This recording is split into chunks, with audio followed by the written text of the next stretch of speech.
Halo Sobat Sehat, mari yuk kita belajar tentang konsensus gangguan ginjal terbaru yang dikeluarkan oleh Perhimpunan Nefrologi Indonesia, yaitu Ahli Ginjal Seluruh Indonesia tahun 2023. Apa itu definisi gangguan ginjal akut atau acute kidney injury?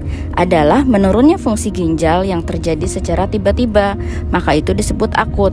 Umumnya terjadi selama beberapa jam hingga beberapa hari dan mengakibatkan penumpukan limbah atau sampah metabolisme dan kekacauan atau disregulasi keseimbangan cairan, elektrolit, dan asam basa pada tubuh kita. Contoh gangguan elektrolit adalah gangguan keseimbangan natrium, kalium, klorida, fosfat, dan magnesium. Gangguan dari asam basa dan gangguan keseimbangan cairan akan mengganggu fungsi sel dan mengganggu metabolisme sel. Pernahkah Anda atau saudara Anda atau teman Anda didiagnosis oleh dokter mengalami gangguan ginjal akut yang disebut sebagai acute kidney injury?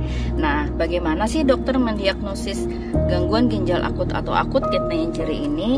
Yaitu jika ditemukan peningkatan serum kreatinin. Ngomong-ngomong, serum kreatinin itu diambil dari pemeriksaan darah ya teman-teman, yang lebih atau sama dengan dari 0,3 mg per desiliter dalam 48 jam, atau peningkatan serum kreatinin lebih atau sama dengan 1,5 kali nilai normal basal yang mungkin diketahui sebelumnya, yang terjadinya lumayan akut, yaitu kurang dari 7 hari. Atau bisa juga selain dari pemeriksaan kreatinin tersebut atau pemeriksaan darah tersebut, diukur jumlah volume urin atau buang air kecil dari pasien tersebut, yaitu kurang dari 0,5 mililiter per kilogram berat badan selama 6 jam. Jadi kalau urinnya sedikit atau kurang dari standar yang 0,5 cc atau mililiter per kilogram berat badan per jam tersebut, maka bisa dimasukkan ke dalam gangguan ginjal akut. Anda pengen tahu bagaimana dokter mendiagnosis seorang pasien, baik itu kerabat Anda atau teman Anda yang mengalami gangguan ginjal akut atau acute kidney injury? Kita akan mendiagnosis pasien dengan kriteria diagnosis sebagai berikut. Perhatikan, stadium 1 jika ada peningkatan kreatinin 1,5 hingga 1,9 atau 2 kali dari kreatinin awal, atau adanya peningkatan lebih dari 2 kali dari kreatinin awal disebut sebagai stadium 2, atau lebih dari 3 kali peningkatan kreatinin awal.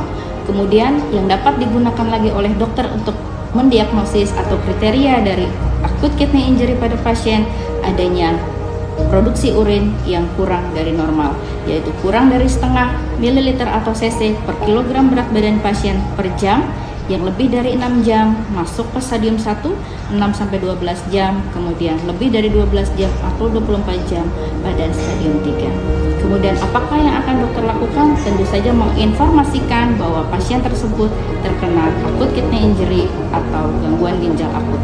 Mengapa hal ini penting? Diagnosis gangguan ginjal akut atau acute kidney injury perlu didiagnosis dengan segera agar kita bisa mencegah preventif, kemudian kita bisa menata laksana dengan segera atau early inisiatif untuk tata laksana pasien agar kondisi ginjal pasien tersebut